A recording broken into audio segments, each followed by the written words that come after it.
yaitu pemaparan materi. Di tengah-tengah kita sudah hadir narasumber kita, yaitu Bapak Rahmat Effendi. Halo Pak, apa kabar? Halo, Alhamdulillah baik, Ibu Mbak. Alhamdulillah sehat ya Pak ya. Izin Pak untuk langsung memulai pemaparan materinya Pak. Waktu dan ruang dipersilahkan. Baik, Bismillahirrahmanirrahim. Assalamualaikum warahmatullahi wabarakatuh. Eh, Selamat siang, salam sejahtera, salam sehat selalu untuk kita semua. Pertama, yang kami hormati, yang saya hormati, Ketua Umum daripada Asosiasi Rekanan Konstruksi Indonesia, Bapak Haji Rezan Syahian, yang saya hormati para partisipan yang mengikuti acara ini. Semoga kita semuanya dalam lindungannya dan dalam keadaan sehat selalu. Baik,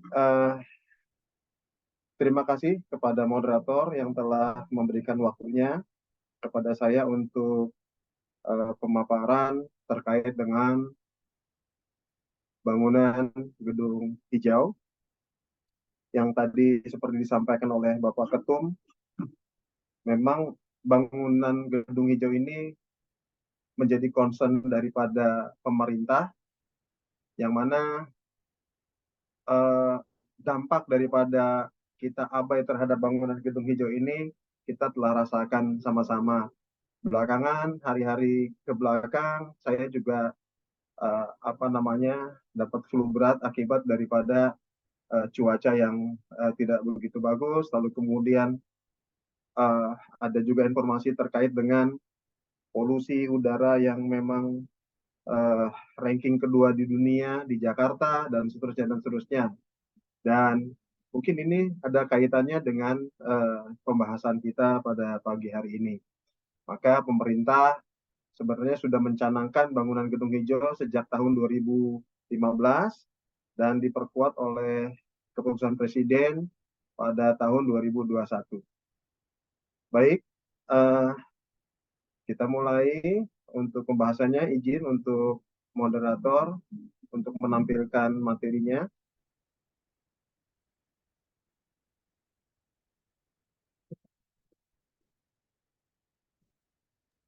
Baik Pak, ditunggu.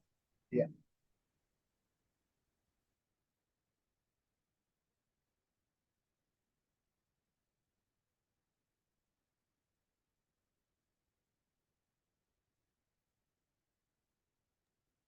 Mbak Desi dibantu. Iya, sebentar Mbak. Ini lagi mau share screen. Baik.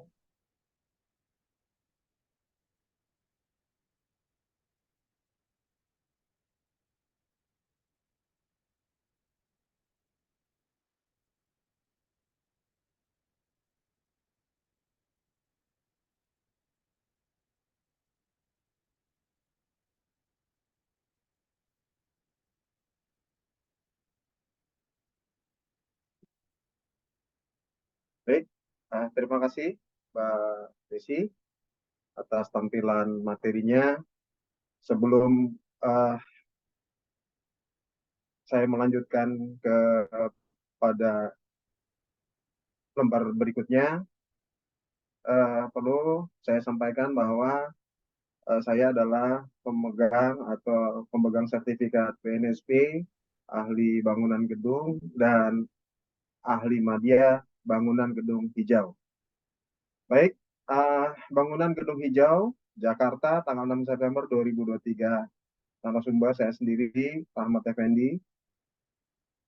Silakan Mbak, selanjutnya. Memang bangunan gedung hijau ini dibilang asing, ya tidak asing, tetapi juga implementasinya belum dilakukan secara masif, yang tadi juga disampaikan oleh Pak Ketum. Kita mulai dengan apakah definisi konstruksi bangunan gedung hijau atau sering disebut green building. Bangunan gedung adalah wujud fisik hasil pekerjaan konstruksi yang menyatu dengan tempat kedudukannya sebagian atau seluruhnya berada di atas dan atau di dalam tanah dan atau air yang berfungsi sebagai tempat manusia melakukan kegiatannya, baik untuk hunian atau tempat tinggal, kegiatan keagamaan, kegiatan usaha, kegiatan sosial, budaya, maupun kegiatan khusus lainnya. Lalu bangunan gedung hijau atau yang biasa kita singkat BGH merupakan bangunan gedung yang memenuhi standar teknis bangunan gedung. Nah, di sini standar teknis bangunan gedung yang seperti kita ketahui bersama dan plus memiliki kinerja terukur secara signifikan dalam penghematan energi, air, dan sumber daya lainnya. Ini yang perlu kita underline, melalui penerapan prinsip bangunan gedung hijau sesuai dengan fungsi dan klasifikasi dalam setiap tahapan penyelenggaraan. Berikutnya, Mbak.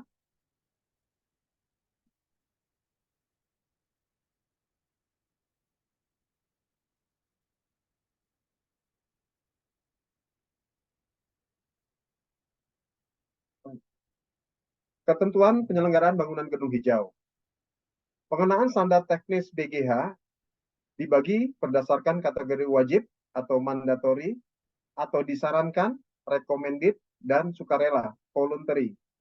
Bangunan gedung dengan kategori wajib mandatory meliputi bangunan gedung kelas 4, 5 di atas lantai dengan luas paling sedikit 50.000 meter persegi. Biasanya ini kalau 50.000 meter persegi bangunan yang high rise. Lalu kemudian bangunan gedung kelas 6, 7, 8 dengan luas lantai paling sedikit 5.000 meter persegi. 5.000 persegi kira-kira ini bangunan 6 lantai yang luasannya kira-kira 800 sampai dengan 1.000. Bangunan gedung kelas 9A dengan luas di atas 20.000 meter persegi. Bangunan gedung kelas 9B dengan luas di atas 10 meter persegi. Bangunan gedung dengan kategori disarankan atau recommended meliputi bangunan gedung selain bangunan gedung yang masuk dalam kategori wajib atau mandatory.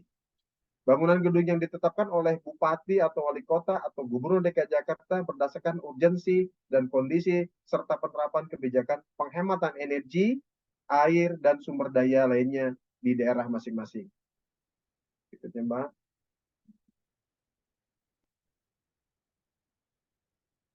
Persyaratan bangunan hijau terdiri dari umum.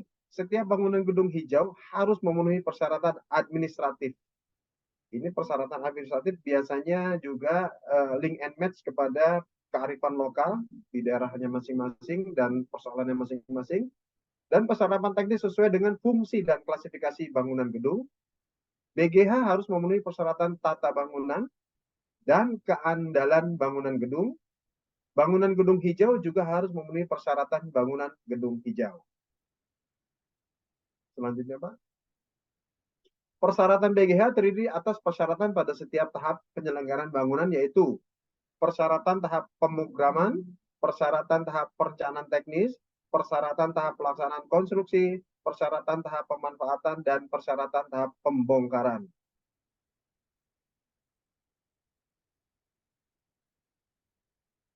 Persyaratan tahap pemrograman, kesesuaian tapak. Lalu kemudian B, penentuan objek bangunan gedung yang akan ditetapkan sebagai bangunan gedung hijau. C, kinerja bangunan gedung hijau sesuai dengan tingkat kebutuhan.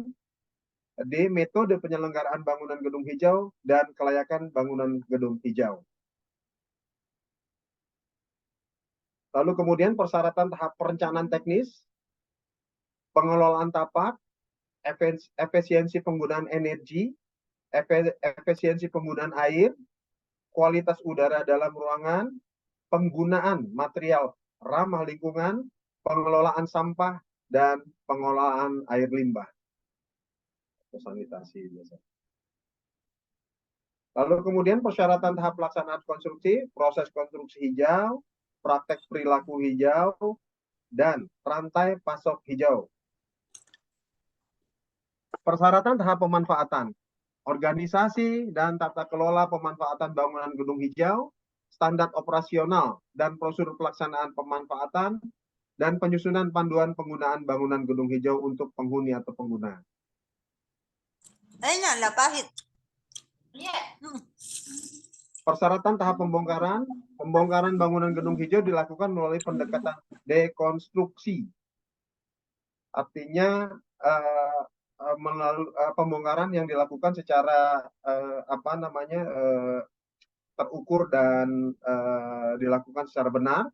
Pendekatan dekonstruksi dilakukan dengan cara mengurai komponen bangunan dengan tujuan meminimalkan sampah konstruksi dan meningkatkan nilai guna material. Dalam hal ini meningkatkan nilai guna material yang bisa digunakan itu atau material bongkaran yang masih dapat digunakan kembali. Lalu kemudian apa saja dokumen rencana teknis bangunan gedung hijau? A. Rencana arsitektur. B. Rencana struktur. C. Rencana mekanikal dan elektrikal. D. Rencana tata ruang luar. E. Rencana tata ruang dalam atau interior. F. Spesifikasi teknis. G. Rencana anggaran biaya. H. Perhitungan dan rencana reduksi emisi karbon. I. Perhitungan dan rencana teknis pencapaian efisiensi energi. J. Perhitungan dan rencana teknis pencapaian efisiensi air. Perhitungan dan rencana teknis pengelolaan sampah dan limbah bangunan. Perhitungan teknis efisiensi sumber daya lainnya. Dan perkiraan siklus hidup bangunan sebagai bangunan gedung hijau. Lalu kemudian tahap pelaksanaan konstruksi BGH. Pelaksanaan konstruksi bangunan gedung hijau dilakukan dengan pendekatan konstruksi hijau dan memperhatikan keterpaduan aspek teknis, sosial, ekonomi, dan lingkungan. Lalu kemudian pelaksanaan konstruksi bangunan gedung hijau dilakukan oleh penyedia jasa yang kompeten di bidangnya. Pelaksanaan konstruksi bangunan gedung hijau harus mengikuti persyaratan tahap pelaksanaan konstruksi bangunan gedung hijau. Nah, ini poin 2 penting sekali ini yang kompeten di bidangnya ini. Artinya dengan adanya FGD ini terkait dengan bangunan gedung hijau bisa kita siapkan bersama-sama agar kita bisa sama-sama bisa berkontribusi dalam merealisasikan bangunan gedung hijau yang telah dicanangkan pemerintah. Berikutnya, Mbak. Penyelenggaraan bangunan gedung hijau hunian masyarakat atau disingkat H2M diselenggarakan secara kolektif atas inisiatif masyarakat. Penyelenggaraan H2M dilakukan oleh masyarakat dengan bantuan pendampingan dari pemerintah atau pemerintah kabupaten atau kota atau pemerintah provinsi untuk DKI Jakarta dengan memenuhi indikator kerja sebagai berikut. A. Menyusun dokumen RKH2M, rencana kerja, hunian hijau masyarakat, pelaksanaan konstruksi, pemanfaatan, dan pembongkaran. Indikator kinerja H2M, pengurangan konsumsi energi rata-rata 25%. Dalam hal ini mungkin salah satunya adalah listrik. Pengurangan konsumsi air rata-rata 10%. Pengelolaan sampah secara mandiri. Biasanya kalau pengelolaan sampah itu di kita sudah dilakukan ya secara mandiri, itu ada pemilahan sampah organik dan anorganik dan seterusnya.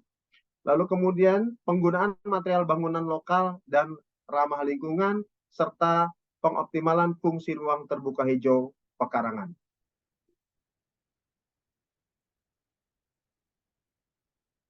Demikian sekilas terkait dengan bangunan gedung hijau, yang mana saya sadur dari Peraturan Menteri PUPR nomor 2 dan Peraturan Pemerintah nomor 16. Demikian sementara Pak Ketua Umum dan moderator, saya kembalikan ke moderator. Silakan.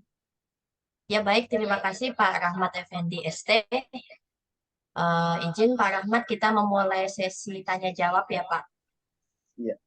Oke Bapak Ibu, silakan untuk pertanyaan pertama. Oh, di sini sudah ada dari Pak Beni. Silakan Pak.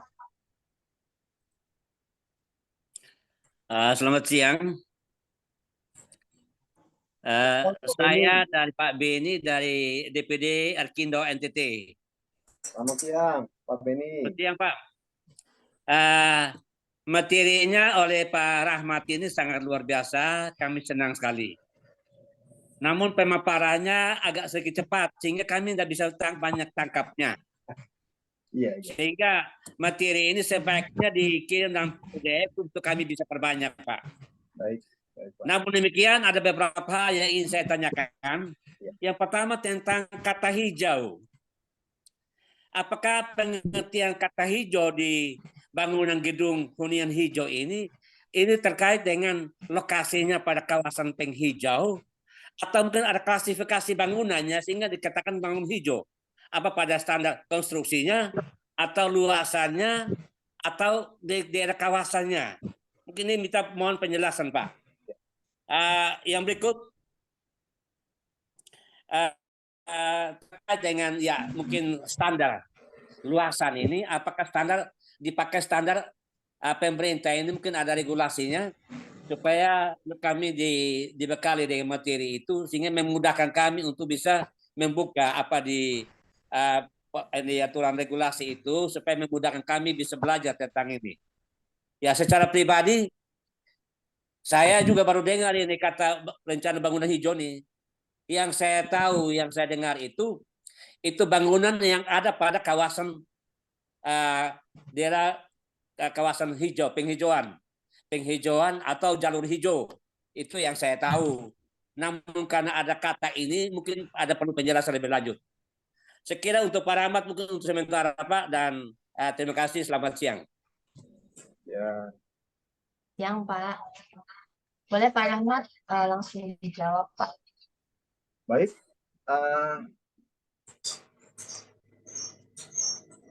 Saya coba menjawab pertanyaan atau diskusi kita lah. Sama-sama kita ingin mengembangkan ini dan juga pemerintah juga sama-sama sedang mensosialisasikan ini.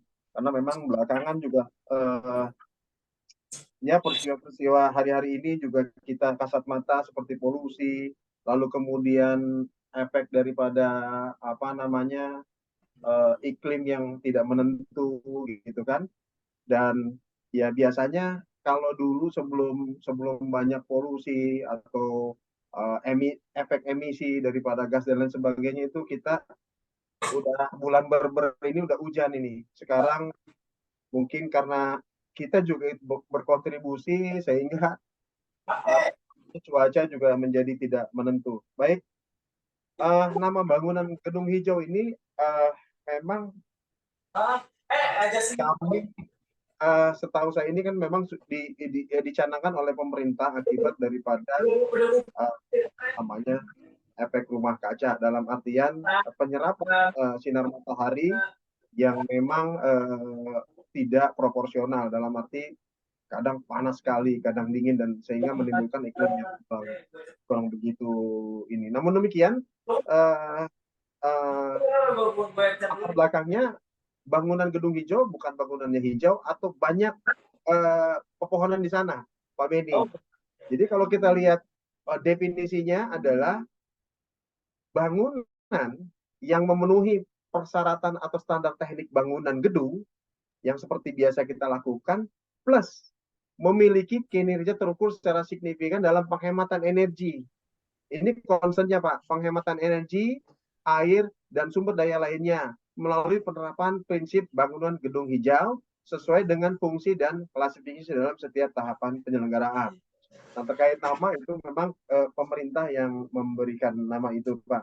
Dan memang diharapkan dengan adanya atau canangan bangunan ini dapat mengurangi emisi gas, emisi pencahaya-cahaya, emisi apa namanya pembakaran dan sebagainya yang dapat mempengaruhi apa namanya efek rumah kaca.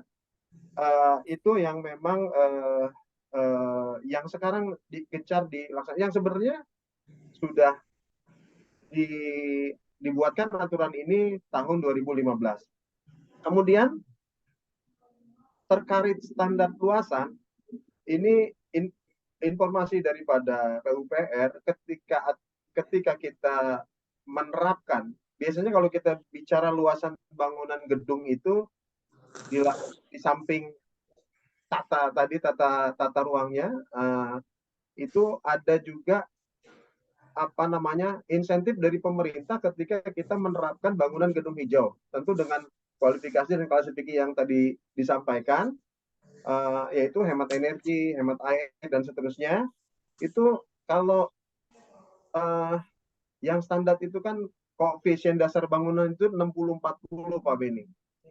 Nah, kalau kita menerapkan bangunan gedung hijau, terutama kan memang diterapkannya di kota-kota besar ya, yang memang rawan polusi, itu biasanya isunya adalah koefisien dasar bangunan, Pak.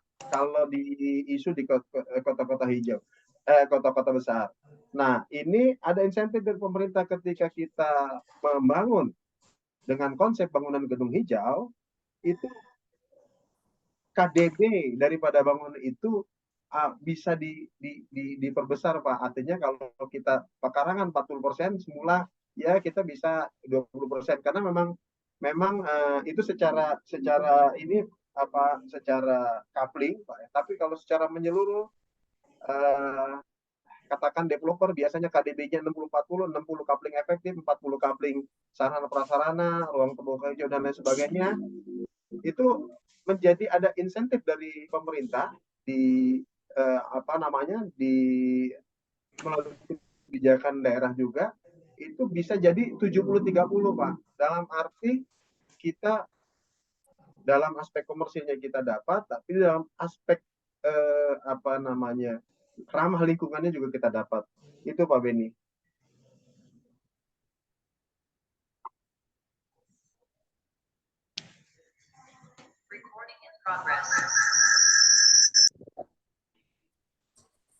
Baik, terima kasih Pak Rahmat. Dan mungkin untuk melengkapi materi ini, kami ingin untuk mendapatkan materinya Pak, di-share ke kami supaya kami bisa perbanyak. Terima kasih Pak. Nanti admin. Baik, terima kasih Pak Beni. Ambar.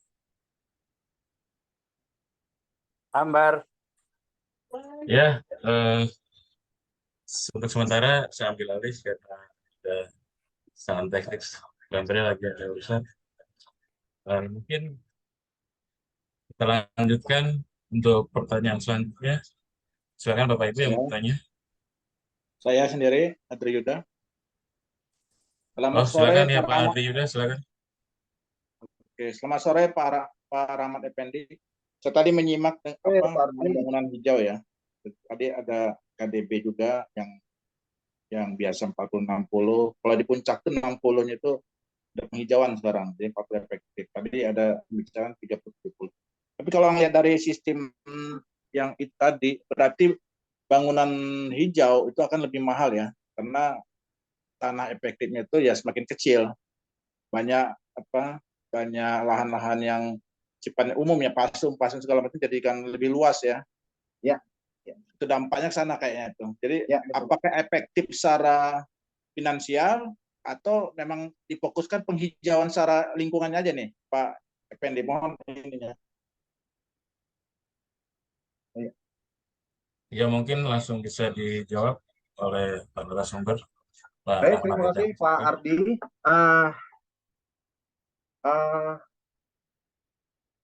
Dari perspektif finansial, Pak, ini kan memang pencanangan bangunan gedung hijau ini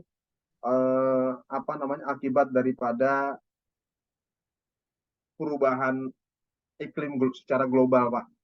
Dalam arti dampak daripada ini sangat luas sekali. Ya contoh saja di Jakarta terjadi polusi secara masif, itu juga dampak daripada kita abai terhadap lingkungan. Nah, melalui konstruksi ini tentu kita ingin berkontribusi. Namun demikian tadi ada satu uraian di depan bahwa konsep bangunan gedung itu sendiri adalah memiliki kinerja yang terukur secara signifikan dalam penghematan energi, air, dan sumber daya lainnya.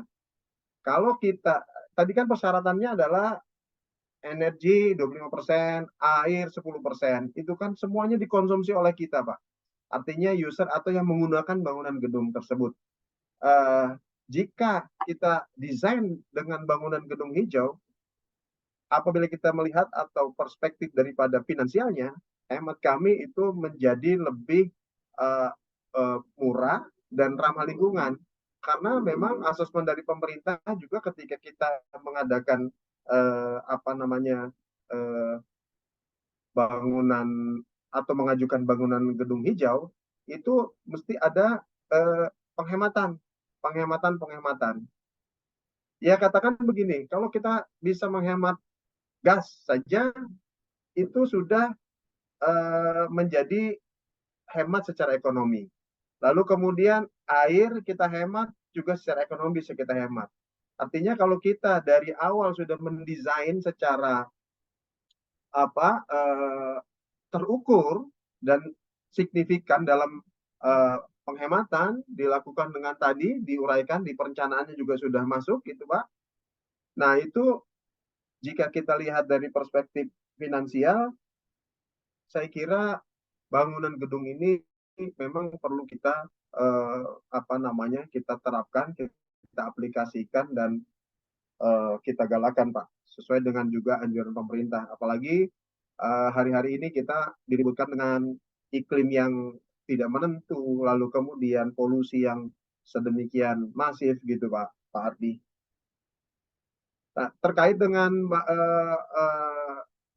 koefisien dasar bangunan tadi, biasanya penerapan bangunan gedung hijau itu kan di kota-kota metropolitan yang memang rawan terhadap polusi, penggunaan energi yang berlebih dan seterusnya, atau kawasan industri yang terjadi perubahan energi, gas dicetek jadi api mengeluarkan asap, lalu kemudian limbah-limbah dan seterusnya. Nah, di puncak kenapa menjadi koefisien dasar bangunannya lebih besar ininya? Karena memang tidak masuk kategori di sana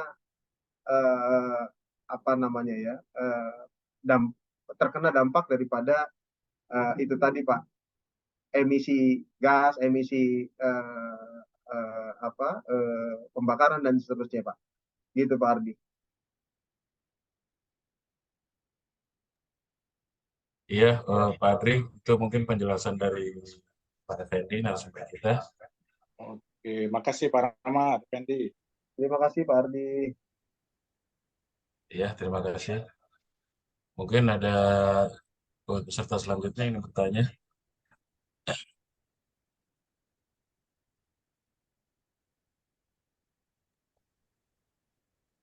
Mohon izin Mas Bro. Ya, dari CV Sukma Aryafa ya. Iya, siap. Mohon izin Pak Rahmat. Tadi disampaikan bahwa dengan melakukan bangunan gedung hijau itu akan Mas Wiwit, lebih. suaranya kedengeran ya? Ya, halo. Masuk Pak. Lanjut Pak, lanjut. Kedengeran. Tadi kan Suaranya Mas Wiwit. pembangunan gedung hijau itu mungkin bisa lebih menghemat. Itu lebih menghemat dalam artian pada saat proses pembangunan atau jangka panjang Pak Rahmat. Karena kan kalau misalnya pada proses pembangunan itu lebih hemat, mestinya secara masif bisa dilaksanakan. Tetapi kalau misalnya pada saat proses pembangunannya itu juga lebih mahal, kan juga sulit untuk dikampanyekan atau dimasifkan pembangunan gedung hijau. Itu Pak Rahmat. Ya, mungkin langsung bisa dijawab Pak. Ya, baik Pak Didi dari CV Sukma ya. Terkait dengan pertanyaan Pak Didi, apakah lebih hemat di dalam melaksanakan bangunan gedung hijau ini? Iya. Tentu nilai ekonomis ini mesti kita memang kita apa namanya setara dengan fungsi kan Pak gitu ya Pak ya. Kalau kita bangun baru Pak, bangun baru terkait dengan bangunan gedung hijau, tentu lebih mahal Pak. Lebih mahalnya atau mungkin karena dilihat dari definisinya saja sudah plus Pak, plus ada yang secara terukur signifikan orientasinya adalah hemat energi. Tentu itu dan menggunakan material-material yang apa namanya juga ramah lingkungan. Nah ini juga kan biasa kalau kita bangun orientasinya bangunan hijau nilai nilai beli atau nilai bangunnya memang lebih mahal. Namun nilai gunanya itu jauh lebih baik Pak, karena kalau kita bicara pengguna atau penghuni ya itu bisa hemat energi, bisa hemat ya listrik, air dan seterusnya juga itu merupakan satu nilai yang bisa kita perhitungkan sebagai dampak daripada kita menggunakan bangunan gedung hijau. Namun tadi juga saya sampaikan bahwa ada pembongkaran. Pembongkaran itu juga destruktif itu artinya tadi kita bisa milah-milah mana-mana yang dapat kita gunakan secara material-material yang baik yang masih bisa dapat kita gunakan tentu dengan kualifikasi bangunan gedung hijau. Memang bicara cost atau bicara biaya, tentu bangunan gedung hijau ini biayanya biaya bangunan standar plus Pak. Jadi memang dibilang hemat jangka panjang gitu, Pak Didi. Siap Pak, terima kasih Pak. Ya, hanya memang begini, ketika kita berbicara konsep yang tadi kan ada kualifikasinya, ada gedung 5.000 meter persegi, 20.000 meter persegi, atau hunian hijau H2M tadi, kan di apa namanya ya, diajukan secara kolektif, atau mungkin kalau yang baru apa developer atau kontraktor yang biasa bikin perumahan itu pakai konsep bangunan gedung hijau mungkin akan menjadi lebih menarik karena memang ramah lingkungan dan mungkin akan menjadi added value atau nilai tambah kepada calon-calon konsumen. Kalau kita lihat dari aspek bisnisnya Pak.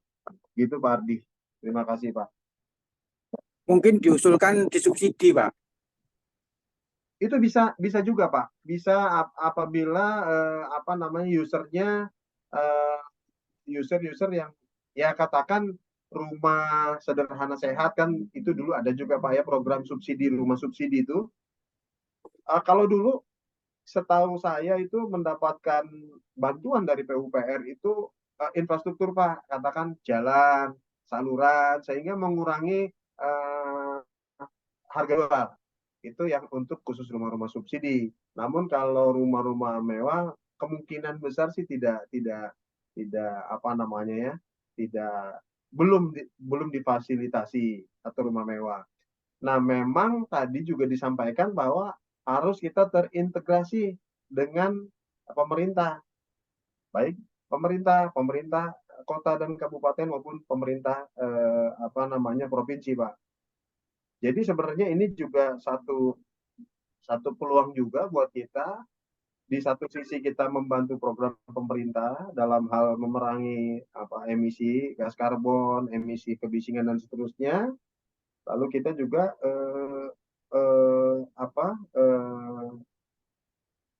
kita juga bisa berkontribusi karena kita punya knowledge-nya Pak, punya knowledge-nya. Artinya kan sekarang kalau ada satu perusahaan ini saja, contoh saja kemarin ada satu konsultan ditanyai oleh Pokja terkait dengan sertifikasi bangunan gedung hijau, Pak.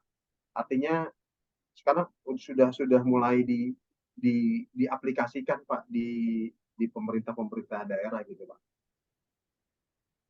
Siap, terima kasih Pak. Terima kasih, Mas Didi. Mungkin selanjutnya masih ada waktu untuk bertanya. Izin Pak Edo, Dari mana, Pak? Hendra Pak, dari Pak Bandung. Hendra Jaya. Oke, siap, Pak. Ya bukan mau bertanya, kita sharing dengan Pak Rahmat Effendi. Saya mendukung dengan adanya green building. Kebetulan saya di Bandung nih Pak. Iya, siap. Rahmat Effendi. Dan menanggapi masalah green building, bangunan hijau itu di sini juga sebenarnya sesuai dengan Presiden mengenai energi baru terbarukan untuk solar cell tenaga matahari ya. Ya. Pak Effendi, kaitannya itu juga. Dan kebetulan saya dikaitkan juga untuk membangun rumah sakit di Ujung Berung di sini, rumah sakit umum kelas B untuk membangun kaitannya dengan green building sesuai dengan Undang-Undang Nomor 44 Tahun 2009 tentang rumah sakit dengan Peraturan Menteri Nomor 40 Tahun 2022 yang kaitannya ke bangunan green building itu juga, gitu Pak. Dan di sini juga saya sebagai ME dianjurkan juga mengenai tata ruang, bukan masalah untuk bangunan hijau itu ditanami tanaman, tapi kita harus melihat tata ruang kaitannya ke arsitek dan teman-teman dari sipil itu bagaimana supaya di bangunan itu hemat energi. Betul. Gitu Pak, hemat energi dan kaitannya dengan ME itu bukan berarti harus menggunakan AC sebanyak-banyaknya. Dengan itu sistem sirkulasi, contohnya di Bandung Pak. Saya di Bandung ini daerah dataran rendah, tapi bukan tinggi. Di daerah Bandung itu sejuk, apa sebabnya? Kelilingnya tuh gunung-gunung. Ini contoh aja di situ. Berarti kita bisa membangun bangunan itu dengan keliling sistem tata ruang, tata udara yang ada di sini. Gitu Pak Effendi, sudah dibicarakan itu. DED-nya juga, lingkungannya juga, AMDAL-nya juga sudah. Gitu. Terima kasih Pak Effendi. Terima kasih Silakan, Pak Hendra. Senang sekali ini kebetulan memang ada Pak Hendra yang juga melaksanakan rumah sakit RSUD Pak. Ya, Betul sekali apa yang disampaikan Pak Hendra karena memang beliau langsung aplikasi Pak. Artinya begini, jika kita tadi berbicara solar cell atau mechanical electrical, ya kan orientasi bangunan gedung hijau adalah hemat energi dan tidak menimbulkan atau mengurangi emisi atau apa namanya satu proses yang menimbulkan panas lah gitu ya. Betul, mengurangi kan gitu Pak. perbanyak kalori gitu Pak ya. Betul. Solar cell itu adalah produk atau salah satu jawaban daripada ini Pak. Lalu kemudian terkait dengan tata ruang, ya tadi kan kita ada perencanaan arsitektur Pak. Seperti katakan jendela harus kita perbanyak, mungkin dengan adanya jendela kita perluas, pencahayaannya menjadi terang, lalu kemudian kita mengurangi konsumsi daripada listrik. Lalu kemudian desain mechanical electrical juga. Kadang kalau analoginya begini, kita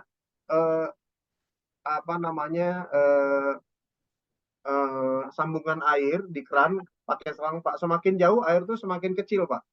Ya. Nah kalau misalnya mau semakin besar, energi mesti kita tambah, katakan harus pakai jet pump dan seterusnya. Nah ini memang orientasinya adalah bangunan gedung hijau bukan hijau karena banyak pohonannya atau mungkin lingkungannya, tapi lebih kepada penghematan energi tadi dari listrik, emisi cahaya, emisi bunyi dan seterusnya, dan juga memang itu tadi limbah tata udaranya Pak. Ya, udara juga, limbah juga. Jadi ini sangat-sangat, kalau tadi ada pertanyaan ekonomis dan tidak ekonomis, kalau kita lihat di aspek bangunannya saja memang lebih mahal, tetapi aspek jangka panjangnya, aspek ramah lingkungannya dan seterusnya, hemat energinya, mungkin memang kita mesti bersama-sama menggiatkan atau melakukan sosialisasi terhadap bangunan gedung hijau ini. Gitu kan Pak Hendra ya? Ya, oke. Terima kasih Pak Effendi. Terima kasih Pak Hendra. Izin kepada teman-teman, kebetulan saya sedang asesmen di sini. Izin Pak Edo, terutama ketua kita Pak Ketua Umum Pak Reza, izin saya sedang ada asesmen di Bandung kebetulan. Dan Assalamualaikum Pak Effendi, teman-teman. Waalaikumsalam. Waalaikumsalam. Terima kasih Pak Hendra. Mungkin ada dari teman-teman selanjutnya mau bertanya. Pak Zul dari PT Katalog, Pak.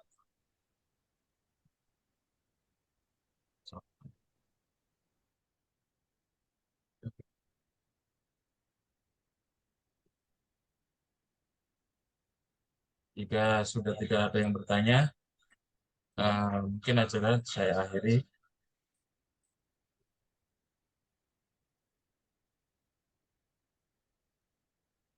Mungkin sudah cukup ya.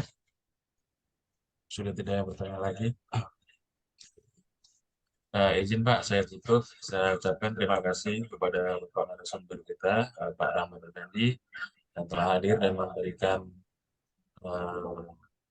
ilmu kepada kita semua. Semoga bermanfaat bagi kita semua. Dan saya ucapkan terima kasih juga kepada para peserta yang hadir di acara ini. Saya ucapkan terima kasih. Dan saya mohon maaf bila ada kekurangan di acara ini. Akhir kata, wassalamualaikum. Waalaikumsalam warahmatullahi wabarakatuh. Terima kasih Pak Rahmat. Terima kasih. Untuk peserta, jangan lupa yang belum absen, silakan isi daftar hadir. Masih kita ada kasih waktu untuk mengisi daftar hadirnya.